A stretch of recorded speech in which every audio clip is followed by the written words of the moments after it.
BBC-യുടെ വർത്തമാന പരിപാടിയിലേക്ക് നിങ്ങളെല്ലാവരെയും വീണ്ടും ഞാൻ സ്വാഗതം ചെയ്യുന്നു. എൻ്റെ പേര് ഷാജി ഈപ്പൻ. ഇന്ന് നമ്മളോടൊപ്പം ഉള്ളത്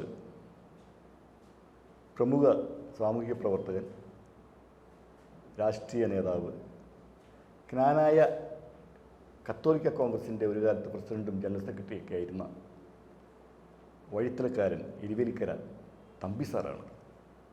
തമ്പി സാറിനെ വളരെ സ്നേഹപൂർവ്വം വർത്തമാനത്തിൻ്റെ ഇന്നത്തെ പരിപാടിയിലേക്ക് ഞാൻ സ്വാഗതം ചെയ്യുകയാണ്. Thank you. തമ്പി സാർ, എൻ്റെ ആദ്യത്തെ ചോദ്യം, AD 345 ക്നാനായ സഭയുടെ തലതൊട്ടപ്പൻ എന്ന് പറയുന്ന ക്നായി തൊമ്മൻ കൊടുങ്ങല്ലൂരിൽ വന്നിറങ്ങുന്നത്. ക്നാനായ സഭ എന്ന് പറയുന്നത് ക്രിസ്ത്യൻ സഭയിൽ വളരെ വേറിട്ട് നിൽക്കുന്ന ഒരു സഭയാണ് എല്ലാ കാര്യത്തിലും. ക്നാന് ആയ ഒരാൾ ക്നാനായ്ക്ക് തന്നെ കല്യാണം കഴിക്കാവുള്ളൂ, നിർബന്ധമില്ല. പക്ഷെ കല്യാണം പുറത്തുനിന്നാണ് കഴിക്കുന്നതെങ്കിൽ അവർ ക്നാനായ സഭയ്ക്ക് ആ രജിസ്റ്ററിൽ നിന്ന് പുറത്താണ്, അല്ലേ? അതെ. അപ്പോൾ അതുവരെ വർഷങ്ങളായി നൂറ്റാണ്ടുകളായി പാലിച്ചു പോരുന്നവരാണ് ക്നാൻ സമുദായത്തിൽ. അത് യാക്കോബയായാലും അത് ക്നാനായ കത്തോലിക്കയായാലും അങ്ങോട്ട് മാത്രം പരസ്പരം കല്യാണം കഴിക്കാവുന്ന ഒരു രീതി തന്നെ ഉണ്ട്. അതിന് പുറത്ത് ആയാൽ അവർ ഈ ക്നാനായ ലിസ്റ്റിൽ നിന്ന് പുറത്തു പോകും. അപ്പോൾ AD 345 ക്നായി തൊമ്മൻ ഇവിടെ എത്തിയ ആ ചരിത്രം പ്രേക്ഷകരോടൊന്ന് പറയാമോ? ഷാജി, അത് AD 345 ദക്ഷിണ മെസൊപ്പൊട്ടേമിയയിൽ നിന്നും അന്ന് അവിടെ ഉണ്ടായിരുന്ന യഹൂദ ക്രിസ്ത്യാനികൾ അവർ സെലൂക്കാസ് സിഫോണിലെ കാസോലിക്ക ഉണ്ടായ ഒരു സ്വപ്നത്തിൽ നിന്നാണ് എന്ന് പറയുന്നത്. ഭാരതസഭ, സെൻറ് തോമസ് ആരംഭിച്ച ഭാരതസഭ അത് നശിച്ചുകൊണ്ടിരിക്കുകയാണ് എന്നുള്ള അദ്ദേഹത്തിന് ലഭിച്ചൊരു സ്വപ്നത്തിൽ നിന്നും അദ്ദേഹം ഭാരതവുമായിട്ട് അന്ന് വാണിജ്യ ബന്ധത്തിൽ ഏർപ്പെട്ടിരുന്ന ക്നായി തൊമ്മയെ കാണുകയും ക്നായി തൊമ്മയുടെ ഒരു വലിയ സംഘം രൂപീകരിച്ചുകൊണ്ട് ഭാരതത്തിലേക്ക് പുറപ്പെടാൻ ആവശ്യപ്പെട്ടു. ക്നായി തൊമ്മ അന്ന് ദക്ഷിണ മെസൊപ്പൊട്ടേമിയയിൽ നിന്നും കിനായി, അതോടെ മറ്റ് 4 പ്രദേശങ്ങളുണ്ട്. അവിടെ നിന്നുള്ള യഹൂദ ക്രിസ്ത്യാനികളുടെ ഒരു കൂട്ടം 3 കപ്പലുകളിൽ 400 കുടുംബങ്ങൾ, 72 കുടുംബങ്ങൾ, 400 പേർ, 72 കുടുംബങ്ങളിൽ നിന്നും 400 അംഗങ്ങൾ 3 കപ്പലുകളായിട്ടാണ് അവർ ഭാരതത്തിലേക്ക് പുറപ്പെട്ടത്. അതിൻ്റെ ലക്ഷ്യം പലരും പറയും വ്യവസായമായിരുന്നു. ലക്ഷ്യം എന്ന് പറഞ്ഞാൽ വ്യവസായമല്ലായിരുന്നു, അത് പ്രേക്ഷിത കുടിയേറ്റം തന്നെയായിരുന്നു. അല്ല, അവർ വ്യാപാരികളാണ്, വ്യവസായികളാണ്. ഈ ക്നായി എന്ന് പറഞ്ഞ ബാക്കിയിട്ട് അർത്ഥം എന്താണ്? അങ്ങനെ അതുമായി ബന്ധപ്പെട്ട ഒരു അർത്ഥമൊക്കെ ഉണ്ടെന്ന് തോന്നുന്നു. അവർ വ്യാപാരത്തിന് വേണ്ടി തന്നെയായിരുന്നു അവരുടെ ഉദ്ദേശം എന്ന് പറഞ്ഞൊരു കുഴപ്പമുണ്ടോ? അല്ല, കിനായി എന്ന് പറയുന്നത് കിനായി അവിടുത്തെ ദക്ഷിണ സ്ഥലത്തിന്റെ പേരാണ്. ഇപ്പം അത് ഇറാഖാണ്. ഇപ്പം ഈ ദക്ഷിണ മെസൊപ്പൊട്ടേമിയ എന്ന് പറഞ്ഞാൽ ഇപ്പോഴത്തെ പ്രസിഡന്റ് ഇറാഖാണ്. അപ്പം അവിടെ നിന്നാണ് അദ്ദേഹത്തിൻ്റെ നേതൃത്വത്തിൽ ഈ 72 കുടുംബങ്ങൾ, 400 പേര് ഭാരതത്തിലെത്തിയത്. അന്ന് നമുക്കറിയാം, ഭാരതത്തിൽ അന്നത്തെ ഈ ഇന്ത്യയിലെ ഹിന്ദു സമൂഹത്തിന് അവരെന്നും ഹോസ്പിറ്റാലിറ്റി ഉള്ളവരാണ്, മറ്റുള്ളവരെ സ്വീകരിക്കുന്നവരാണ്. അതെ അതെ അതെ. ചേരമൻ പെരുമാൾ ചക്രവർത്തിയായിരുന്നു അന്ന് കൊടുങ്ങല്ലൂർ വാണിരുന്ന ചക്രവർത്തി. ഈ AD 345 അന്ന് ചേരമൻ പെരുമാൾ ചക്രവർത്തി വളരെ ഹാർദവമായിട്ടാണ് ക്നായി തൊമ്മയെ സ്വീകരിച്ചു. അദ്ദേഹത്തിന് അവിടെ 10 ഏക്കർ സ്ഥലം കൊടുങ്ങല്ലൂർ താമസിക്കാൻ കൊടുത്തു, പള്ളി പണിയാനുള്ള അവസരം കൊടുത്തു. അങ്ങനെ എല്ലാവിധ സഹായങ്ങളും ചെയ്തു കൊടുത്തു. ക്നായി തൊമ്മയുടെ ഒപ്പം ഒറഹമാറിയസ്റ്റെപ്പ് എന്ന് പറഞ്ഞ മെത്രാനും വൈദികരും ഷമ്മാശന്മാരും എല്ലാം ഇവരെ അനുഗമിച്ചിരുന്നു. അവരായിരുന്നു ഈ പ്രേക്ഷിത ദൗത്യം ഏറ്റെടുത്തത്. ക്നായി തൊമ്മ അതിൻ്റെ ലീഡറായി, അദ്ദേഹമായിരുന്നു അതിൻ്റെ ലീഡർ. അദ്ദേഹത്തിൻ്റെ നേതൃത്വത്തിലാണ് ഇവർ വന്നത്. അങ്ങനെ അവർ കൊടുങ്ങല്ലൂർ താമസിച്ചു. ഇന്നിപ്പോൾ ഏതാണ്ട് 17 നൂറ്റാണ്ടായി അവർ ഇവിടെ ഇന്ത്യയിൽ എത്തിയിട്ടുണ്ട്. 17 നൂറ്റാണ്ട് കഴിഞ്ഞു. 17 നൂറ്റാണ്ടാകുന്നു. ക്നായി തൊമ്മ വന്ന 70 കുടുംബവും 400 അംഗങ്ങളും വന്നിട്ട് 17 നൂറ്റാണ്ടാകുന്നു. അതെ. ഈ ക്നായി തൊമ്മ വന്നതിന് ശേഷം നടത്തിയിട്ടുള്ള ഈ കൊടുങ്ങല്ലൂരുമായി ബന്ധപ്പെട്ട് നടത്തിയിട്ടുള്ള പ്രവർത്തനങ്ങളെ കുറിച്ച് പറയാമോ? കൊടുങ്ങല്ലൂർ അവർ ആ സ്ഥലം അവിടെ ഉണ്ടായിരുന്നു. അവിടെ ഒരു പട്ടണം പണിതു. ക്നായി തൊമ്മയ്ക്ക് ഈ മഹാരാജാവ് ചക്രവർത്തി പദവികൾ കൊടുത്തു. 72 പദവികൾ ക്നായി തൊമ്മയ്ക്ക് കൊടുത്തു.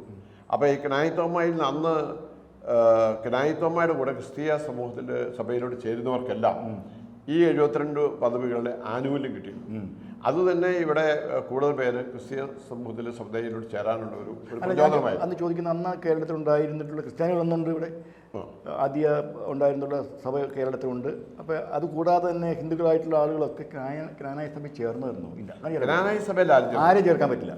ഈ ക്നാനായ സഭ ക്നാൻ മാത്രമാണ്. ഞങ്ങളുടെ ഈ അന്ന് വായ്മൊഴിയായിട്ട് വന്ന ഞങ്ങളുടെ ഈ ചരിത്രം പറയുന്നത് ഞങ്ങളുടെ പാട്ടുകളിലൂടെയാണ്. ക്നാനായ ഞങ്ങൾ പുരാതന പാട്ട് നിങ്ങൾ പറയും, ആ പാട്ടുകളിലൂടെയാണ് ഞങ്ങളുടെ ചരിത്രം പറയുന്നത്. അവിടെ പറയുന്ന ഒരു ഭാഗമുണ്ട്, അതായത് ആ പാട്ടിലത്, അതായത് ഹിന്ദുവിൽ പോയാൽ മക്കളെ നിങ്ങൾ ബന്ധങ്ങൾ വേർവിടാതെ ഓർക്കണം എപ്പോഴും. അപ്പം അന്ന് കൊടുത്ത ഒരു പൂർവികർക്ക് അവിടെ നിന്നുള്ള അവിടെ അയച്ചവർക്ക്, കാരണം ഈ 400 പേര് പോരുമ്പോൾ അവിടെ ബന്ധുക്കളെല്ലാം അവിടെ ഉണ്ട്. അവർ പറഞ്ഞു നിങ്ങളുടെ ബന്ധങ്ങൾ വേർവിടാതെ ഓർക്കണം. അപ്പം അന്ന് അവിടെ ഉണ്ടായിരുന്ന അത് ഈ ഞങ്ങളുടെ ചരിത്രകാരൻ കൊല്ലാവർമ്മ ഫാദർ ജാക്കറ്റ് കൊല്ലാവർമ്മച്ചൻ്റെ ചരിത്ര പുസ്തകങ്ങളൊക്കെ അദ്ദേഹം പറയുന്നുണ്ട്. അപ്പം അന്ന് ഈ അവിടെ ഉണ്ടായിരുന്ന അന്നത്തെ യഹൂദ ക്രിസ്ത്യാനികൾ അവർ അന്ന് അവിടെ ഉണ്ടായിരുന്ന മറ്റു സമൂഹമായിട്ട് വിവാഹത്തിൽ ഏർപ്പെട്ടില്ല, വേറിട്ടാന്ന്.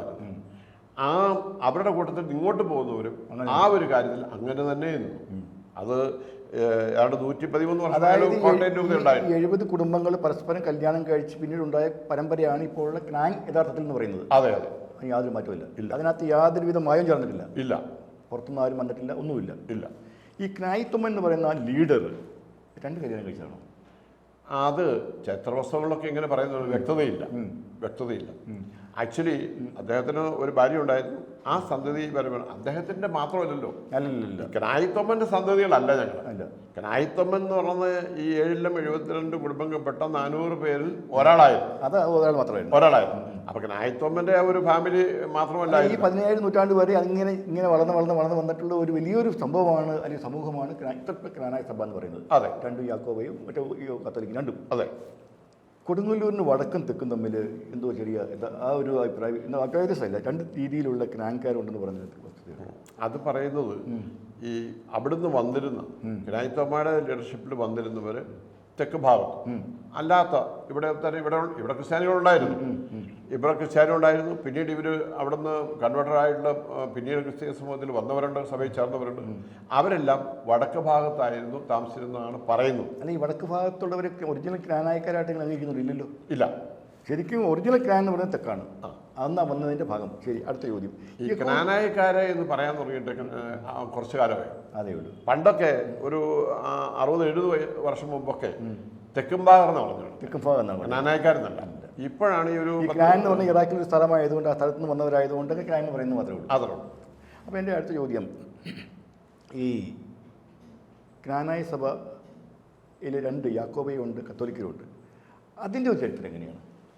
അത് സത്യത്തിൽ ഈ കേരള സഭയുടെ ഒരു ഭാഗമായിട്ടാണ് ക്നാനായക്കാർ ഇവിടെ വളർന്നു വന്നത്.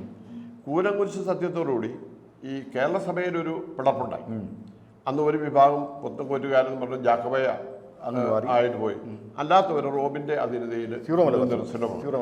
അപ്പൊ ആ റോമിന്റെ അതിൽ നിന്ന് ഇവര് കത്തോലിക്കരായി നിന്നു. അപ്പൊ അവരാണ് ഇപ്പൊ കോട്ടയം രൂപതയുടെ കീഴിലുള്ളത്. ബാക്കിയുള്ളവർ ചെങ്ങൂനം മദ്രാസത്തിന്റെ അങ്ങനെ മാറിയെന്ന് മാത്രമേ ഉള്ളൂ. അല്ലാതെ അവർ ക്നാനല്ല, രണ്ടും ഒറിജിനൽ തന്നെ. ക്നാൻ യാക്കോബയായി കൂനംകുരിശ് സത്യത്തോടു കൂടി സഭ 2ആയി പിളരുന്നു.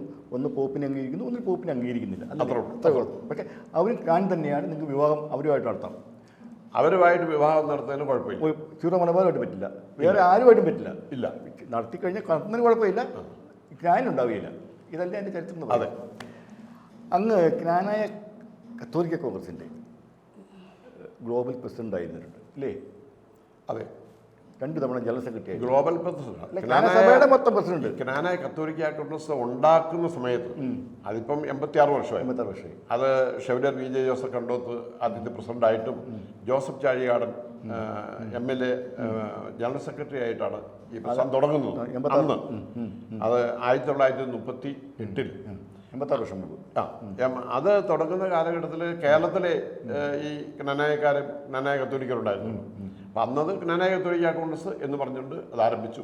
പിന്നീട് ഞങ്ങളുടെ ആൾക്കാർ US യൂറോപ്പിലേക്കും ഓസ്ട്രേലിയയൊക്കെ പോകുമ്പോൾ അവിടെ അവിടുത്തെ അവർ ഈ കുടുംബയോഗമായിട്ടും കത്തോലിക്ക കോൺഗ്രസിൻ്റെ ബാനറിലൊക്കെ അവർ തുടങ്ങി. പക്ഷേ ഏറ്റവും വലിയ എൻ്റെ ഒരു പേരൻ്റ് സംഘടന എന്ന് പറയുന്നത് ക്നാനായ കത്തോലിക്ക കോൺഗ്രസ് തന്നെയാണ്. ക്നാനായ കത്തോലിക്ക കോൺഗ്രസ് അതിൻ്റെ പ്രസിഡൻ്റായിരുന്നപ്പോൾ ഉണ്ടായ ഒരു അനുഭവം, അതുപോലെ ജനറൽ സെക്രട്ടറി ആയിരുന്നപ്പോൾ ഉണ്ടായ ഒരു അനുഭവം, അതിൻ്റെ സമ്മേളനങ്ങളിൽ പങ്കെടുത്ത എന്തെങ്കിലും അനുഭവം ഉണ്ടാവുമല്ലോ, അത് ഏതെങ്കിലും നല്ലൊരു അനുഭവം രാഷ്ട്രീയത്തോട് കുറിക്കാമോ? ഞാൻ 1997 ജനറൽ സെക്രട്ടറി ആയിട്ട് വരുന്നത്. അന്ന് EJ ലൂക്കോസ് സാറായിരുന്നു XMLA ആയിരുന്നു അന്നത്തെ പ്രസിഡന്റ്. അപ്പം അന്ന് ഞങ്ങളുടെ ഒരു ആശയമായിരുന്നു, ഈ ക്നാനായക്കാർ വന്നിറങ്ങിയ, ഞാനിവിടെ നേരത്തെ പറഞ്ഞല്ലോ ക്നായിത്തമ്മ 10 ഏക്കർ സ്ഥലമൊക്കെ തന്നു അവിടെ താമസിച്ചിരുന്നു, പട്ടണമൊക്കെ ആയി താമസിച്ചിരുന്നു കൊടുങ്ങല്ലൂർ. ആ കൊടുങ്ങല്ലൂർ പിന്നീട് ക്നാനായക്കാർ ആരും ഇല്ലാണ്ട്. അപ്പം ഞങ്ങൾക്ക് തോന്നിയ ഒരു ആശയമാണ് ഈ കൊടുങ്ങല്ലൂരിലേക്ക് ജനമനസ്സിനെ ഒന്ന് തിരിച്ചു. ഞങ്ങളുടെയൊക്കെ ഗാനങ്ങളിലെല്ലാം പറയുന്നുണ്ട്, പാട്ടുകളിൽ പറയുന്നു, പുരാതന പാട്ടിൽ കൊടുങ്ങല്ലൂർ അങ്ങ് ഇതേ വന്നിറങ്ങി എന്നൊക്കെ ഞങ്ങൾ പറയുന്നുണ്ട്. അപ്പോൾ കൊടുങ്ങല്ലൂർ എന്ന് പറയുന്നത് നിങ്ങളുടെ ഒരു എന്താ പറയുക ഉള്ളിൻ്റെ ഉള്ളിൽ ഇങ്ങനെ നടക്കുന്ന സംഗതിയാണ്. ഒരു വെക്കാം. അപ്പോൾ അതുകൊണ്ട് ഞങ്ങൾക്ക് ആ ഒരാശയം ഉണ്ടായി, ആ കൊടുങ്ങല്ലൂരിലോട്ട് തിരിച്ചു പോകാം, നമുക്കവിടെ എന്തെങ്കിലും ഒരു വേണം. അപ്പോൾ അന്ന് ഞങ്ങൾ ഒരു 7 സെൻറ്റ് സ്ഥലം വാങ്ങിച്ചു, അവിടെ ക്നായിത്തമ്മ ഭവൻ നിർമ്മിച്ചു. പിന്നീട് ഞാൻ പ്രസിഡൻ്റായിട്ട് 2019 ഞാൻ വീണ്ടും ക്നാനായത്തൊക്കെയാണ് പ്രസിഡൻ്റായി വന്നപ്പോൾ എനിക്ക് വീണ്ടും ആ സ്ഥലത്ത് അത് വീണ്ടും റിനോവേറ്റ് ചെയ്ത് നന്നാക്കണം എന്നുണ്ടായിരുന്നു. ഞാൻ വലിയ ഹാളൊക്കെ ഇവിടെ പണിതു, നല്ല മനോഹരമായിട്ട് ഇപ്പോൾ ദർശനം.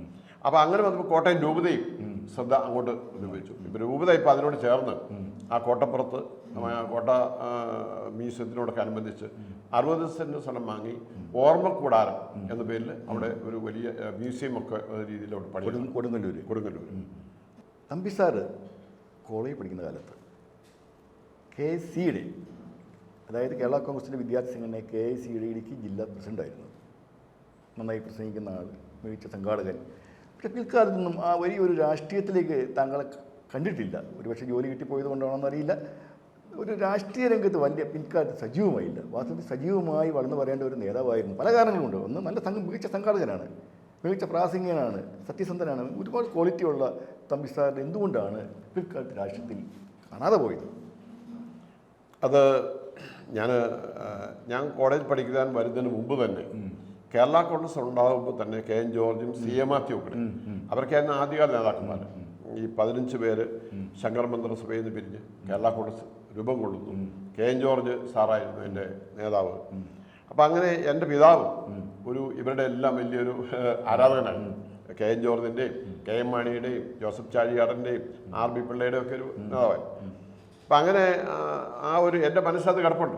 ഞാൻ ന്യൂമാൻ കോളേജിൽ പഠിക്കാൻ വന്നപ്പോഴും ഞാൻ KC അവിടുത്തെ യൂണിറ്റ് പ്രസിഡൻ്റൊക്കെ ആയിട്ട് വളരെ സജീവമായിട്ട് പ്രവർത്തനത്തിന് വന്നു. അപ്പം അങ്ങനെ വന്നപ്പോൾ പക്ഷേ KC ഒക്കെ അത് രൂപം കൊണ്ട് വരുന്നേ ഉള്ളൂ. അപ്പം TN ജേക്കബ് പ്രസിഡൻ്റായിട്ട് വന്നപ്പോഴാണ് KC വളരെ സജീവമായിട്ട് വന്നത്. TN ജേക്കബ് സംസ്ഥാന പ്രസിഡൻ്റായിട്ട്. അപ്പോൾ അന്നേരം ഞാനന്ന് KCയുടെ ആദ്യത്തെ ജില്ലാ കമ്മിറ്റി ഉണ്ടായി. ഞാൻ എൻ്റെ KCയുടെ ആദ്യത്തെ ജില്ലാ പ്രസിഡൻ്റാകാനുള്ള ഭാഗ്യം എനിക്ക് ലഭിച്ചു. പിന്നീട് അങ്ങോട്ട് ഞാൻ കേരള കോൺഗ്രസിന് തന്നെ പ്രവർത്തനത്തിൻ്റെ ഭാഗമായിരുന്നു. ഞാൻ 23 വയസ്സുള്ളപ്പോൾ വനിതാ സർവീസ് സഹകരണ ബാങ്കിൻ്റെ ഡയറക്ടർ ബോർഡിൽ ഞാൻ വന്നു. അപ്പോൾ അതിനുശേഷം എനിക്ക് ജോലി കിട്ടി സൗത്ത് ഇന്ത്യൻ ബാങ്കിൽ. ഇപ്പം ജോലി കിട്ടിക്കഴിഞ്ഞപ്പോൾ ഒരു രാഷ്ട്രീയത്തിൽ പൂർണ്ണസമയം മറ്റുള്ളവരെ പോലെ ചെലവഴിക്കാനുള്ള ഒരു അവസരം എനിക്ക് ഇതുമായി ഒന്നിച്ചു കൊണ്ടുപോകാൻ ബുദ്ധിമുട്ട് വന്നു. ഇത് കേരള കോൺഗ്രസ് പോലുള്ള ചെറിയ പാർട്ടികളിലൊക്കെ ഒരു പ്രശ്നം എന്താണെന്ന് പറഞ്ഞാൽ വീട്ടിൽ നല്ല സാമ്പത്തികം ഒക്കെ ഉണ്ടെങ്കിൽ നമുക്ക് പൊളിറ്റിക്സ് കളിക്കാം. അത്രമാത്രം സാമ്പത്തികമൊന്നും ഇല്ലെങ്കിൽ നമുക്ക് ജോലിയൊക്കെ ചെയ്ത് ജീവിക്കാൻ പറ്റുള്ളൂ. അപ്പം നമ്മൾ രാഷ്ട്രീയം മാത്രം ലക്ഷ്യം കണ്ടുകൊണ്ട് പ്രവർത്തിച്ചാൽ നമ്മൾ ബാക്കിയുള്ള കാര്യങ്ങളെല്ലാം പുറകോട്ട് പോകുന്നുണ്ട്. ഞാൻ എൻ്റെ സൗത്ത് ഇന്ത്യൻ ബാങ്കിൽ ജോലി ലഭിച്ചു. പക്ഷേ സൗത്ത് ഇന്ത്യൻ ബാങ്ക് ജോലി ചെയ്യുന്ന സമയത്ത് ഞാൻ വളരെ സൈമൾട്ടേനിയസ് ആയിട്ട് എൻ്റെ രാഷ്ട്രീയ പ്രവർത്തനവും അതിനോട് എത്തിച്ചേർന്ന് കൊണ്ടുവരുന്നു. അപ്പോൾ ഞാൻ സൗത്ത് ഇന്ത്യൻ ബാങ്ക് ജോലി ചെയ്യുമ്പോഴാണ് ഞാൻ 3 വട്ടം വനിതാ സർവീസ് സഹകരണ ബാങ്കിൻ്റെ പ്രസിഡൻ്റാകുന്നു. 3 തവണയായി. ബോർഡ് മെമ്പറായിരുന്നു, 3 തവണ ബാങ്കിൻ്റെ പ്രസിഡൻ്റായി. ആ ബാങ്കിനെ ഇടുക്കി ജില്ലയിലെ 1ാം ബാങ്കായിട്ട് കൊണ്ടുവരാമെന്ന് എനിക്ക് എൻ്റെ ആ കാലഘട്ടത്തിൽ എനിക്ക് സാധിച്ചു. അങ്ങനെ സഹകരണ പ്രസ്ഥാനം. അപ്പോൾ എനിക്ക് ബാങ്ക് ജോലിയുണ്ട്, ബാങ്കിങ് അറിയാം, ക്രെഡിറ്റ് ഡെബിറ്റും അറിയാം. അപ്പോൾ അതുകൊണ്ട് സഹകരണ പ്രസ്ഥാനത്തിൽ ചിലപ്പോൾ എനിക്ക് വളരെ നന്നായിട്ട് ബാങ്ക് പ്രസിഡൻ്റായിട്ട് എനിക്ക് പോകാൻ പറ്റും. എളുപ്പമായി. പ്രത്യേകിച്ച് അതിന് വേണ്ടി ഒന്നും പഠിക്കേണ്ടതായിട്ട് വന്നിട്ടില്ല. കാരണം ഈ അനുഭവം ഉള്ളതുകൊണ്ട്. രാഷ്ട്രീയത്തിൽ കേരള കോൺഗ്രസ് പ്രത്യേകിച്ച് കേരള കോൺഗ്രസ് രാഷ്ട്രീയത്തിൽ താങ്കൾക്ക് ഏറ്റവും ഇഷ്ടപ്പെട്ട നേതാവായിരുന്നു? കേരള കോൺഗ്രസ് രാഷ്ട്രീയത്തിൽ എനിക്ക് തുടക്കത്തിൽ എനിക്ക് സത്യത്തിൽ ഞാൻ്റെയൊക്കെ കൊച്ചുനാളിൽ എല്ലാ കേരള കോൺഗ്രസ്സുകാരൻ്റെയും ക്രിസ്ത്യാനികളുടെ തന്നെ വീട്ടിൽ കാണുന്ന ഒരു പടമുണ്ട്, ഒരു ഫോട്ടോ. പി ടി ചാക്കോയുടെ ഒരു വലിയ, അതായത് ലോകമെമ്പാടുമുള്ള കത്തോലിക്കർക്ക് ഇഷ്ടപ്പെട്ട ഒരു നേതാവാണ് John F Kennedy. John F കെന്നഡിയെ പോലെ തന്നെ കത്തോലിക്കർക്ക്, കേരളത്തിലെ കത്തോലിക്കർക്ക് ഇഷ്ടപ്പെട്ട ഒരു നേതാവാണ് പി ടി ചാക്കോ. ഈ പി ടി ചാക്കോയുടെ നിര്യാണത്തെ തുടർന്നാണ് കെ എൻ ജോർജ് സാറിൻ്റെ നേതൃത്വത്തിൽ കേരള കോൺഗ്രസ് ഉണ്ടാകുന്നത്. പിന്നീട് കെ എം മാണി അതിലോട്ട് വരുന്നു. ആർ ബാലകൃഷ്ണനോടെ ഉണ്ടായിരുന്നു. ഞങ്ങളൊക്കെ അന്ന് ചെറുപ്പത്തിൽ പിടിച്ച ഒരു മുദ്രാവാക്യമുണ്ട്, K N George, K M Mani, R B Pillai സിന്ദാബാദ്. അതിനുശേഷം അന്നൊക്കെ ഞങ്ങൾ കേരള കോൺഗ്രസ് ഭരണത്തിലല്ലാതിരുന്നിട്ടും വളരെ ശക്തമായിട്ട് ആ പാർട്ടി കെട്ടുറപ്പോടുകൂടി നിൽക്കുന്നു. കാരണം കെ എൻ ജോർജ് സാറിൻ്റെ നേതൃത്വത്തിൽ അന്ന് കർഷകർക്ക് വേണ്ടി പ്രസ്ഥാനം നടന്നു. ഇടത്തരക്കാരായ കർഷകർക്ക് വേണ്ടിയിട്ട് അവർ നിൽക്കുന്നു. കായൽ രാജാക്കന്മാരുടെ പാർട്ടി എന്നൊക്കെ പേര് പിടിച്ചെങ്കിലും അവരും ഉണ്ടായിരുന്നു. ഈ രാജാക്കന്മാർ ഞാൻ ഭൂവുടമകളായിരുന്നു, അവർ കൃഷിക്കാരായിരുന്നു, ഊരിക്കലെ അവരെല്ലാം ഉണ്ടായിരുന്നു, കുട്ടനാട് മേഖലയുള്ളവരുണ്ടായിരുന്നു. അപ്പോൾ ഈ കേരളത്തിലെ പ്രത്യേകിച്ചും ക്രിസ്ത്യൻസും നായർ സമൂഹമായിരുന്നു ഈ കേരള എന്ന് പറഞ്ഞത്. അവരായിരുന്നു. കാരണം കേരള കോൺഗ്രസ് ഉണ്ടാകുമ്പോൾ മന്നത്ത് പത്മനാഭൻ അതിന്റെ പിൻപിലുണ്ടായിരുന്നു. അപ്പൊ NSS നായന്മാരുണ്ട്, അവരുണ്ടായിരുന്നു. കാരണം ആദ്യം കേരള കോൺഗ്രസ് ഉണ്ടായി ആദ്യം നടന്ന തെരഞ്ഞെടുപ്പിൽ 25 MLA-മാരുണ്ടായി. 64. അപ്പൊ ആ 25 MLA-മാരുണ്ട്. അത് ക്രിസ്ത്യൻസും ഉണ്ടായിരുന്നു, സമൂഹത്തിൽപ്പെട്ടവരുണ്ടായിരുന്നു. അപ്പം അങ്ങനെ ഈ രണ്ട് സമൂഹങ്ങളുടെ ഒരു വലിയ ഒരു കൂട്ടിച്ചേരലും കൂടി ആയിരുന്നു, ഒരു വൈകാരിക കൂട്ടിച്ചേരലായിരുന്നു ഈ 1965 ആ വർഷമാണ്. 64. അപ്പം ഞാൻ പറഞ്ഞത്, അപ്പം അതിൽ ഏറ്റവും ഇഷ്ടപ്പെട്ട നേതാവ് എന്ന് പറഞ്ഞത് പി ടി ചാക്കോയാണ്. പി ടി ചാക്കോ, ഞങ്ങൾക്ക് പി ടി ചാക്കോയും K N George, K M Mani, even Pillai, ഇവരൊക്കെ ഞങ്ങൾക്ക് ഒരു വലിയ ഞാനൊക്കെ പഠിക്കുന്ന കാലത്ത് ഞങ്ങൾക്ക് ഒരു ആരാധന മനോഭാവം. പ്രതിപക്ഷത്തായിരുന്ന കേരള കോൺഗ്രസ് പിന്നീട് ഭരണത്തിൽ വന്നപ്പോൾ വളരെയേറെ കാര്യങ്ങൾ ആ പാർട്ടിയിലൂടെ കേരളത്തിന് ചെയ്യാൻ സാധിച്ചു. കേരള കോൺഗ്രസ് കേരളത്തിന് സംഭാവന ചെയ്ത ഏറ്റവും പ്രഗത്ഭരായ മന്ത്രിമാരാണ്. പലരും കേരള കോൺഗ്രസിൽ നിന്ന് മന്ത്രിമാരായെങ്കിലും അത് കെ എം മാണിയും പി ജെ ജോസഫും പിന്നെ ടി എൻ ജേക്കബുമായി.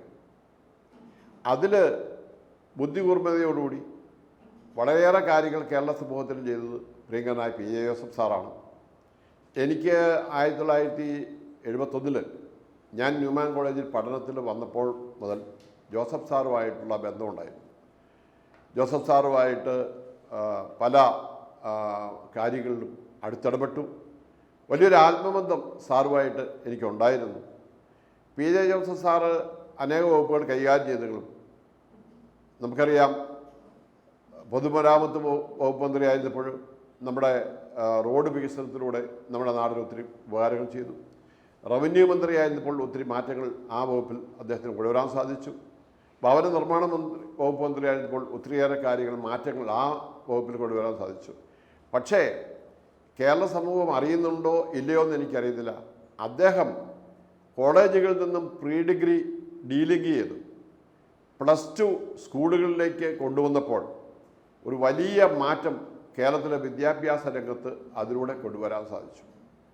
ഇന്ന് നമ്മുടെ യുവാക്കൾ, ലക്ഷോപലക്ഷം യുവാക്കൾ ഇന്ന് കേരളത്തിന് വെളിയിൽ, രാജ്യത്തിന് വെളിയിൽ, മറ്റ് രാജ്യങ്ങളിൽ ജോലി ചെയ്തിട്ടുണ്ടെങ്കിൽ, പല മേഖല പ്രത്യേകിച്ച് നേഴ്സിങ്ങിലൂടെ ചെയ്യുന്നുണ്ടെങ്കിൽ അതിൻ്റെ ഒരു പ്രധാനപ്പെട്ട കാരണം എന്ന് പറഞ്ഞാൽ ജോസഫ് സാറ് വിദ്യാഭ്യാസ മന്ത്രിയായപ്പോൾ ഈ കൊണ്ടുവന്ന ഈ തീരുമാനമാണ്.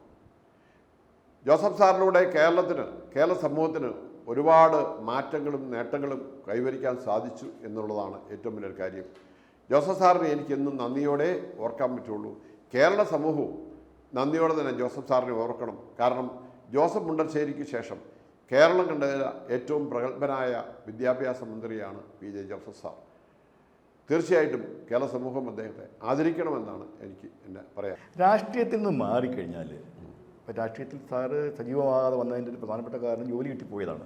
അപ്പോഴും ഉള്ളിൽ ഈ പ്രസ്ഥാനത്തോട് കൂറുണ്ടായിരുന്നു കേരള കോൺഗ്രസ്. പിന്നെ വഴിത്തല സർവീസ് സഹകരണ ബാങ്കിൻ്റെ പ്രസിഡന്റ് ആയപ്പോഴും ഈ സൗത്ത് ഇന്ത്യൻ ബാങ്കിൽ ജോലി ചെയ്തതിൻ്റെ ഒരു അനുഭവം ഉള്ളതുകൊണ്ട് അവിടെ നന്നായി പെർഫോം ചെയ്യാൻ പറ്റും. സാമൂഹിക പ്രവർത്തനം എന്ന നിലയിൽ താങ്കളുടെ കോൺട്രിബ്യൂഷൻ ശരിക്കും പറഞ്ഞാൽ പ്രത്യേകിച്ച് വഴിത്തലയിലും കരിങ്കുന്ന ഭാഗങ്ങളിലൊക്കെ സജീവമായിട്ടുണ്ട്. ഉദാഹരണം സീക്കോ, അത് ഫുട്ബോളിൻ്റെ വേണം. അതെ. സീക്കോ എന്ന് പറയുന്ന ഫുട്ബോൾ ക്ലബ്ബ് എത്ര വർഷം രൂപീകരിച്ചിട്ട്? ഇപ്പം 42 വർഷം. 42 വർഷം മുമ്പ് രൂപീകരിച്ച ഒരു ക്ലബ്ബാണ്. ആ ക്ലബിന് വേണ്ടി നിരവധി പരിപാടികൾ മിക്കവാറും ഓണ സമയത്ത് അത് നടത്താറുണ്ട് അല്ലേ, നടത്തിയിട്ടുണ്ട്. ആ ഒരു ക്ലബ്ബുമായി രൂപീകരിക്കാനുണ്ടായ സാഹചര്യവും അതിൻ്റെ ഒരു അനുഭവവും ഒന്ന് പറയാം. ഞാൻ പഠിക്കുന്ന കാലത്ത്, അത് നിയമ കോളേജിൽ പഠിക്കുമ്പോൾ ഞാൻ ക്രിക്കറ്റിലും ഫുട്ബോളിലും വളരെ ആകർഷണമായിരുന്നു. ഈ രണ്ട് കളികളിലും കോളേജ് പഠിക്കുമ്പോൾ ടീമിൻ്റെ ക്യാപ്റ്റനൊക്കെ ആയിരുന്നു. ഫുട്ബോൾ അത്ലറ്റിക്സിലൊക്കെ ഉണ്ടായിരുന്നു. ഈ ഗോപിനാഥ്, DAG ഗോപിനാഥൊക്കെ, ഗോപിനാഥ് വോളിബോൾ എൻ്റെ സമകാലനായിരുന്നു. ഞങ്ങളൊക്കെ ഒന്നിച്ച്. പിന്നെ SP ആയിരുന്ന BG ബാബു, ഇവരൊക്കെ എൻ്റെ ഒരു കാലഘട്ടത്തിലുള്ളവരായിരുന്നു.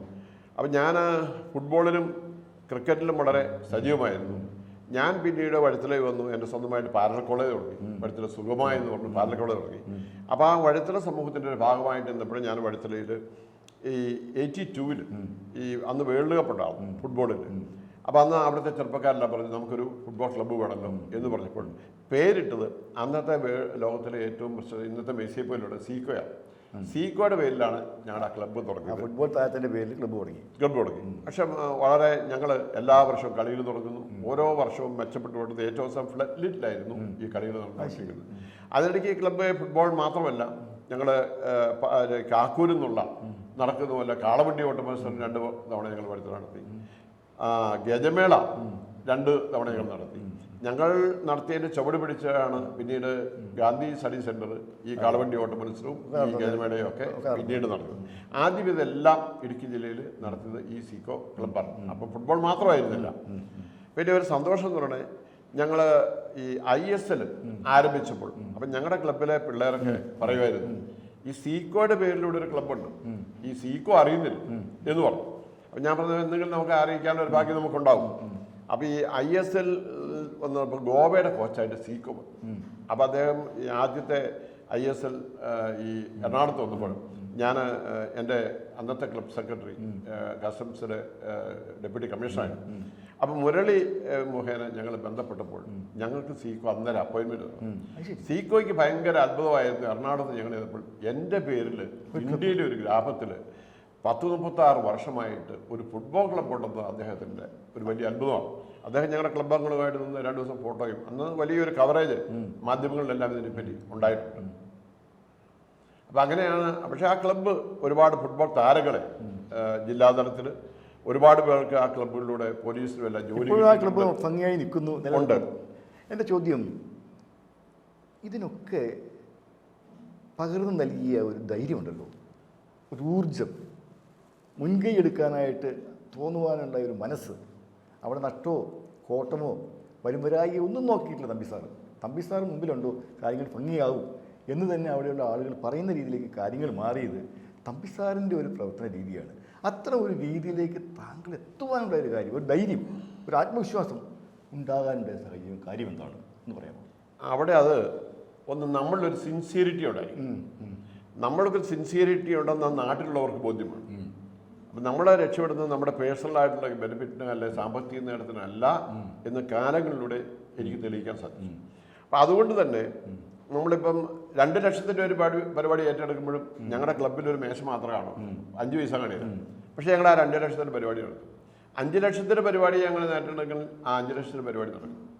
അപ്പം ഈ സീക്കോയിലെ പ്രവർത്തനം അത് എൻ്റെ കൂടെയുള്ളതാരാ, ഒരു വീഞ്ഞപ്പൊട്ടി കുറേ ഊർജ്ജമുള്ള ചെറുപ്പക്കാരുമായി, വേറൊന്നുമില്ല, മാൻ പവറാണ് കൂടെയുള്ളത്. ആ മാൻ പവറിനെ ഉപയോഗിച്ചുകൊണ്ട് വലിയ കാര്യങ്ങൾ ചെയ്യാൻ സാധിച്ചിട്ടുണ്ട്. പിന്നീട് ജീവിതത്തിൽ എന്ന് എനിക്കും ഒരു തൻ്റെ ഇടം, ഒരു പൈസ പോലും കയ്യിലില്ലെങ്കിൽ ഏത് പരിപാടി ഏറ്റെടുക്കാം എന്നൊരു ധൈര്യം, എനിക്ക് കോൺഫിഡൻസ് തന്നത് ഈ സീക്കോയിലെ ആ പ്രവർത്തനമാണ് എനിക്ക്. കാരണം നമ്മൾ ഇറങ്ങിയ കാശ് കിട്ടുന്നുള്ള ഉത്തമ ബോധ്യമുണ്ടായിരുന്നു. അതെ, അത് വിജയിപ്പിക്കാമെന്നുള്ള ഉത്തമ ബോധ്യമുണ്ടായിരുന്നു. അത് തന്നെയായിരുന്നു. ഞാൻ ഈ നാനായ തൊഴിലാ കോൺഗ്രസിൻ്റെ പ്രസിഡന്റായിരുന്നു. സംഘടനയിൽ ആ സമയത്ത് കോവിഡിൻ്റെ കാലത്ത് ഒരു പൈസയില്ല. ആ സമയത്ത് ഞാൻ അന്നൊരു പ്രേക്ഷിത കുടിയേറ്റ സന്ദേശയാത്ര 7 ദിവസം നീട്ടുന്നു. അത് കണ്ണൂരിൽ നിന്ന് ആരംഭിച്ച് മലബാറിലെ 3-4 ജില്ലകൾ കടന്നു കൊടുങ്ങല്ലൂർ വന്നു.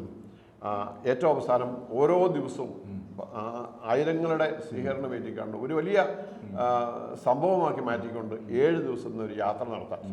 ആ യാത്രയ്ക്ക് 10-20 ലക്ഷത്തിൻ്റെ ചെലവ് വന്നു. അത് മുഴുവൻ താനെ ഒഴുകി വന്നു എന്നുള്ളതാണ് ഒരു സംഭവം. അത് ആ കോൺഫിഡൻസാണ്. നമ്മൾ ഏറ്റെടുക്കുന്ന കാര്യത്തിൽ ആത്മവിശ്വാസമാണ്. ആ ആത്മവിശ്വാസമാണ് സാറിൽ അല്ല, തമ്പി സാറിൻ്റെ മേലുള്ള ആളുകളുടെ ഒരു ആത്മവിശ്വാസം ഉണ്ടല്ലോ, അതും എടുത്തു പറയേണ്ടതാണ്. തമ്പി സാറുണ്ടോ ഒരു കുഴപ്പം വരില്ല എന്നൊരു ധാരണയുണ്ട്. എൻ്റെ അടുത്ത ചോദ്യം, 2010 മുതൽ തൊടുപുഴത്തെ പ്രശസ്തമായ ആശുപത്രി ഹോസ്പിറ്റലായ ചാഴികാട്ട് ഹോസ്പിറ്റൽ, അതിൻ്റെ GM ആണ് താങ്കൾ. അവർ നല്ല ആളുകളാണ്. ഇത് ഒരു ഹോസ്പിറ്റൽ എന്ന നിലയ്ക്ക് അവർ ഡോക്ടർമാർ ഒക്കെ എടുത്തു പറയേണ്ട ക്വാളിറ്റിയുള്ള ആളുകളാണ്. ആ കുടുംബവുമായിട്ടുള്ളൊരു ബന്ധം ഒന്ന് പറയാം. ഞാൻ സൗത്ത് ഇന്ത്യൻ ബാങ്കിലെ ജോലി 2005 ഞാൻ അവിടുന്ന് VRS എടുത്തു 8 വർഷമുള്ളപ്പോൾ. അപ്പോൾ ഞാൻ എന്നിട്ട് 2 വർഷക്കാലം അമേരിക്കയിൽ പോയി ജോലി ചെയ്തു. സാമ്പത്തികമൊക്കെ അധ്വാനിച്ചുണ്ടാക്കിയ ശേഷം ഞാനിവിടെ നാട്ടിൽ വന്നപ്പോഴും ജോസാറ് എങ്ങനെയാണെന്നറിയില്ല, ചാഴികാട്ട ഡോക്ടർ ജോസഫ് സ്റ്റീഫൻ ജോസാർ എന്നെ വന്ന് വീട്ടിൽ വന്ന് കണ്ടു. എന്നോട് പറഞ്ഞു, തമ്പിയുടെ കൂടെ ഒരു സഹകരണം നമുക്ക് വേണം, ഞാനൊരു പോസ്റ്റിൽ ഇങ്ങനെ നിയമിക്കുകയാണ്. അപ്പോൾ അവിടെ അങ്ങനെ ഒരു മാനേജർ എന്ന് പറഞ്ഞ പോസ്റ്റില്ലായിരുന്നു. അപ്പോൾ അവരാദ്യമേ എന്നെ ജനറൽ മാനേജറായിട്ട് 2010 എന്നെ അയച്ചു. അപ്പോൾ ജോസാറ് ഈ പറഞ്ഞ നമുക്ക് കഴിഞ്ഞ ദിവസം നമ്മുടെ ഇൻ്റർവ്യൂ ഒക്കെ ഉണ്ടായിരുന്നു, ഒന്നിച്ച് പ്രവർത്തിക്കാൻ ഭയങ്കര സുഖമുള്ളവരാണ്. കാരണം നമ്മൾ പറയല്ലേ, ഇത്ര വലുതാകാൻ എത്ര വളരണം. അപ്പോൾ ജോസാർ എന്ന് പറഞ്ഞാൽ വലിയൊരു മനസ്സിൻ്റെ ഉടമയാണ്. നല്ല ഒന്നിച്ച് പ്രവർത്തിക്കാൻ ഭയങ്കര സുഖമുള്ളവരാണ്. കാരണം അദ്ദേഹത്തിന് സത്യസന്ധനാണ്, ഒട്ടും ഈ കളങ്കമില്ല, മികച്ച ഡോക്ടർ, കളങ്കമായ എല്ലാ രീതിയിലും വളരെ നല്ല. അപ്പം ആ കൂടെ ജോലി ചെയ്യാന്നുള്ള ഒരു സുഖമാണ്. എനിക്കോണെ ആ ഒരു കരുതൽ എനിക്ക് അങ്ങോട്ടുള്ളതുപോലെ അവർക്ക് എന്നോടും പല കാര്യങ്ങളും. 14 വർഷം ഒരു പ്രശ്നങ്ങളും ഇല്ലാതെ ഒപ്പം നിർത്തി അവർ നിങ്ങളെ കൊണ്ടുപോകുന്നു, നിങ്ങൾ അവരെയും കൂടെ കൊണ്ടുപോകുന്ന രീതിയാണ് ഹോസ്പിറ്റലുമായിട്ടുള്ളത്. അതല്ലേ ചാഴികാട്ടെ ഇതും? അതെ. നിങ്ങൾ ഭംഗിയായി വായിക്കുന്ന ഒരാളാണ് ഞാൻ കേട്ടിട്ടുണ്ട്. ഒരുപാട് പുസ്തകങ്ങളെ കുറിച്ച് ഞാൻ പറയുന്നില്ല. വിശ്വസാഹിത്യത്തിൽ താങ്കൾക്ക് ഏറ്റവും ഇഷ്ടപ്പെട്ട എഴുത്തുകാരൻ ആരാണ്? ഞാൻ പഠിക്കുന്ന കാലം തൊട്ട് നന്നായിട്ട് വായിക്കുമായിരുന്നു. കൂടുതലും എനിക്ക് ജീവചരിത്രങ്ങളോടായിരുന്നു എനിക്ക് താല്പര്യം. ജീവചരിത്രങ്ങളിലെ എൻ്റെ ചെറുപ്പകാലത്ത് സ്കൂൾ പഠനകാലത്ത് തന്നെ ഏറ്റവും ആകർഷിച്ച ജീവചരിത്രം എന്ന് പറഞ്ഞാൽ ജോൺ എഫ് കെന്നഡിയുടെ പ്രൊഫസർ കറങ്ങ, അതായിരുന്നു. അപ്പം അന്ന് തൊട്ടേ ഒരു വായന എനിക്കുണ്ടായിരുന്നു. ആക്ച്വലി എൻ്റെ കഴിവുകൾ മുഴുവൻ ഡെവലപ്പ് ചെയ്ത് ഈ വായനയോടെയുണ്ട്. അത് ശരി. അല്ല, പക്ഷേ എനിക്ക് ചോദിച്ചാൽ ഏറ്റവും ഇഷ്ടപ്പെട്ട എഴുത്തുകാരൻ ആരാണ്? ഒത്തിരി പേരുണ്ട്, ഒരുപാട് പേരുണ്ട്. MD ഉണ്ട്, അവരൊക്കെ ഉണ്ട്. പക്ഷെ അതിലൊക്കെ എല്ലാവരും ഉണ്ട്. നമുക്ക് MD ഇഷ്ടമാണ്, മുകുന്ദൻ ഇഷ്ടമാണ്, എസ് കെ പൊറ്റക്കാരൻ ഇഷ്ടമാണ്, ടോൾസ്റ്റോയ് ഇഷ്ടമാണ്, മിഖായിൽ നെയ്മി ഇഷ്ടമാണ്, മറ്റേ ഒമർ ഖയാമൻ ഇഷ്ടമാണ്, ഇവരൊക്കെ ഇഷ്ടമാണ്. അവരിലൊക്കെ എടുത്തൊന്ന് പറയാവുന്ന രണ്ടാമതൊരു ചോദ്യം വന്നാൽ ആരായിരിക്കും അവർ ഏറ്റവും താങ്കളെ മനസ്സിനെ ഇഷ്ടപ്പെട്ടത്? മറ്റൊരാളും മോശം എന്നല്ല പറയുന്നത്, ആ ഇഷ്ടപ്പെട്ട ഒരാളാരാണ്? അത് പൗലോ കൊയ്ലോയാണ്, നമ്മുടെ ബ്രസീലിയൻ എഴുത്തുകാരനായ പൗലോ കൊയ്ലോ. ലാറ്റിൻ അമേരിക്ക അല്ല, അദ്ദേഹത്തിന്റെ ആൽക്കമിസ്റ്റും അയാളുടെ മാസ്റ്റർ പീസ് എന്ന് പറയുന്നതാണെങ്കിലും എനിക്ക് ഇഷ്ടപ്പെട്ട, എന്നെ ആകർഷിച്ചത് പിൽഗ്രിമേജ്. അത് ശരി. പിൽഗ്രിമേജിനെ കൂടാതെ എനിക്ക് അദ്ദേഹത്തിന് ഫിഫ്ത്ത് മൗണ്ടെയിൻ എന്ന് പറഞ്ഞത്, അങ്ങനെ പുസ്തകമുണ്ട്. ആ ഫിഫ്ത്ത് മൗണ്ടെയിനിലെ ഒരു കഥാപാത്രമുണ്ട്, ഏലിയ. ആ ഏലിയ എന്ന കഥാപാത്രത്തെ എനിക്ക് ഒരിക്കലും മറക്കാൻ പറ്റില്ല. നമുക്ക് പല കാര്യങ്ങളിലും പ്രതിസന്ധികളിൽ നമുക്ക് ഏറ്റവും വലിയ പാഠമായിട്ട് എടുക്കാവുന്ന ഒരാളാണ് ഏലിയ എന്ന കഥാപാത്രം. ആ കഥാപാത്രമാണ് എനിക്ക് ഏറ്റവും ഇഷ്ടപ്പെട്ട ഒരു കഥാപാത്രം. ഏലിയാണ് ഫിഫ്ത്ത് മൗണ്ടെയിൻ. പിന്നെ എനിക്ക് ഇഷ്ടപ്പെട്ട ഒത്തിരി കഥാപാത്രങ്ങൾ വേറെ ഉണ്ട്. ഇതാണ് എനിക്ക് ഏറ്റവും എടുത്തു പറയത്തക്ക. ഈ ലാറ്റിൻ അമേരിക്കൻ എഴുത്തുകാരനെയാണ് താങ്കൾക്ക് ഏറ്റവും, ഇവർ എല്ലാവരും ഇഷ്ടമാണെങ്കിൽ പോലും ഏറ്റവും ഇഷ്ടം ആരാണ് എന്നൊരു ചോദ്യം വന്നാൽ പറയാനുള്ള ഉത്തരം ഇതാണ്, പൗലോ കൊയ്ലോ. മറക്കാനാവാത്ത ഒരു അനുഭവം ആർക്കും ഉണ്ടാവാം. അത് ചിലപ്പോൾ ബാങ്കിൽ ജോലി ചെയ്ത സമയത്താവാം, രാഷ്ട്രീയത്തിലുണ്ടായിരുന്ന സമയത്താവാം, അല്ലെങ്കിൽ കാനായ കത്തോലിക്ക കോൺഗ്രസിൻ്റെ പ്രസിഡൻ്റായിരുന്ന സമയത്താവാം, അതല്ലെങ്കിൽ സീക്കോ ക്ലബ്ബുമായി ബന്ധപ്പെട്ട് ആ രീതിയിൽ അവിടെ പ്രവർത്തിക്കുമ്പോഴാവാം. ഒരു സംഭവം എല്ലാവർക്കും ഉണ്ടാവും. അത് തുറന്നു പറയാൻ പറ്റുന്ന, അങ്ങനെ മനസ്സിനെ വധിക്കുന്നതായിട്ടുള്ള ഒരു സംഭവം ഉണ്ടെങ്കിൽ ഒന്ന് പറയാൻ പറ്റും? ഒരുപാട് സംഭവങ്ങൾ, കാരണം എൻ്റെ ജീവിതത്തിൽ പറഞ്ഞാൽ ഈ യാത്രയിൽ ഒരുപാട് സംഭവങ്ങൾ ഉണ്ടായിട്ടുണ്ട്. മത്സ്യത്തിൻ്റെ പല സംഭവങ്ങളും ഉണ്ടായിട്ടുണ്ട്. എന്നിരുന്നാലും 2 സംഭവങ്ങൾ. ഒന്ന് എന്ന് പറയുന്നത്, ഞാൻ ഈ സീക്കോ ക്ലബിൻ്റെ പ്രസിഡൻ്റായിരിക്കുമ്പോൾ ഞങ്ങളുടെ 25ാം വാർഷികത്തോടനുബന്ധിച്ച് ഞങ്ങളെല്ലാം രാവിലെ അന്ന് ഗജമേളയെല്ലാം ഇങ്ങനെ റെഡിയായിട്ട് നിൽക്കുമ്പോൾ ഞാൻ ഈ ആനകൾക്കുള്ള ഈ തീറ്റ പട്ട വെട്ടാനായിട്ട് ചെറുപ്പക്കാർ കൊണ്ടുപോകും. അപ്പോൾ എനിക്ക് അന്നത്തെ കാലത്ത് ഫോൺ വിളി വന്നു, നിലവിളിക്കണ കേൾക്കാം. അപ്പം കേട്ടപ്പം പറഞ്ഞു, ഈ മുകളിൽ ഇത് വെട്ടാൻ കയറിയ ആൾ താഴെ പോയി. അയാളെ അവരെടുത്തോണ്ട് വന്നു. അയാൾ മരിച്ചു. അന്ന് സമാപനം വെച്ചിരിക്കുന്നു, ഗതമേളയുണ്ട്, ഒരുപാട് പരിപാടികളുണ്ട്, ഒത്തിരി വിശേഷാദികളുണ്ട്, ഷൈനി വിൽസൺ അടക്കമുള്ളവർ. അപ്പോൾ ആ ഒരു ദിവസം ഈ സംഭവങ്ങളെല്ലാം നിൽക്കുമ്പോൾ ഞങ്ങൾ അയാളെ ആശുപത്രി കൊണ്ടുവന്നു. ഉച്ചയോടുകൂടി, ഉച്ചവരെ ഞങ്ങൾ സൈലൻ്റായിട്ട്, ഉച്ചയോടുകൂടി ജനങ്ങൾ എന്നോട് ഇങ്ങോട്ട് പറഞ്ഞു. എന്നാണ് ഈ മരിച്ചയാളുടെ ബോഡി ഞങ്ങൾ മോർച്ചറി വെച്ചു. അതിനുശേഷം ആൾക്കാർ എന്നോട് ഇങ്ങോട്ട് പറഞ്ഞു, എന്നാണ് ഇത്രയും വലിയ സംഭവം അറിഞ്ഞതല്ലേ, നമുക്ക് ആരംഭിക്കാത്ത. അതിൻ്റെ ആ വ്യാപ്തി കഷോട്ട് ചെയ്യും. ജനങ്ങളുടെ മുഴുവൻ ആരുടെയും പരാതി ഇല്ലാതെ തന്നെ അന്ന് എനിക്ക് ആ പരിപാടി നടത്താൻ സാധിച്ചു. ആ സമാപന സമ്മേളനം ഇയാൾ ആശുപത്രിയുടെ ഫ്രിഡ്ജ് വെച്ചിരിക്കുകയാണ് നടത്താൻ പറ്റിയത്. ആ സംഭവം കഴിഞ്ഞ് കഴിയുമ്പോൾ ഞാൻ അന്നത്തെ എൻ്റെ കൂടെ ചെറുപ്പക്കാരോട് ചോദിച്ചു, നിങ്ങൾക്ക് ഈ ഇത്തവണത്തെ ഈ ടൂർണമെൻറ്റ് കഴിയുമ്പോൾ ചെറുപ്പക്കാർ ഇത്ര പേർ എന്താണ്? അപ്പോൾ ഒരാൾ ഏറ്റെന്ന് പറഞ്ഞു, ക്രൈസിസ് മാനേജ്മെൻറ്റിൽ ഞങ്ങൾക്ക് ഇത്രയും വലിയൊരു ഒരു എക്സ്പീരിയൻസ് എങ്ങും കിട്ടിയിട്ടില്ല, അത് ഇതിൽ നിന്നാണ്. പിന്നെ ഷാജീബൻ ചോദിച്ചതുപോലെ ഏറ്റവും ഹൃദയത്തിൽ തട്ടിയ മറക്കാത്ത സംഭവം എന്താണെന്ന് ചോദിച്ചാൽ അത് 1979 എനിക്ക് 27 വയസ്സുണ്ട്.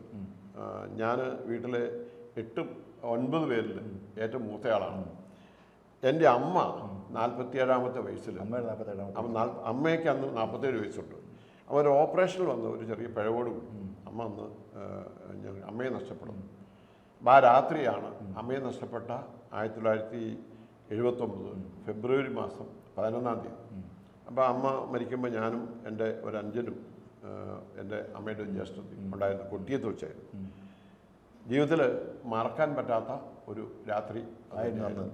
എൻ്റെ ജീവിതത്തിൻ്റെ ഒഴുക്കുകൾ ഇങ്ങനെ ആ ഒരു ഫ്ലോ ഉണ്ട്, അതിൽ നിന്നും പെട്ടെന്നൊരു സഡൻ ബ്രേക്ക് ഇട്ടിട്ട് ഒരു വ്യതിയാനം വരുത്തേണ്ടി വന്ന ഒരു സംഭവമാണ് അമ്മയുടെ മരണം. എൻ്റെ അന്ന് വരെയുള്ള എൻ്റെ ആ വരവ്, ഞാൻ പാലക്കോടായി കിടത്തിക്കൊണ്ടിരിക്കത്തുള്ളൂ വടിച്ചല്. അപ്പം അതിനെല്ലാം അന്ന് വരെയുള്ള ഒരു പോക്കിന് മുഴുവൻ ഒരു സഡൻ ബ്രേക്ക് ഇട്ട് എനിക്ക് തിരിഞ്ഞ് ഒരു വേറെ രീതിയിൽ കൊണ്ടുവരാൻ ആ ഒഴുക്കൊന്ന് മാറി ഒഴുകാൻ തുടങ്ങി.